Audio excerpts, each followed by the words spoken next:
Yung excited kang magsimbang gabi, wala pang alas 7, nandyan ka na sa simbahan, walang katao-tao pa. Ayan, dumating na yung mga kapwa ko, kunyang magsisimba din sila.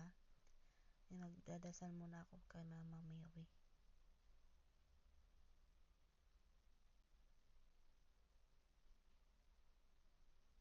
Yan, nasa loob na ako ng simbahan, wala pang masyadong tao. Hindi pa nagsisimula ang misa.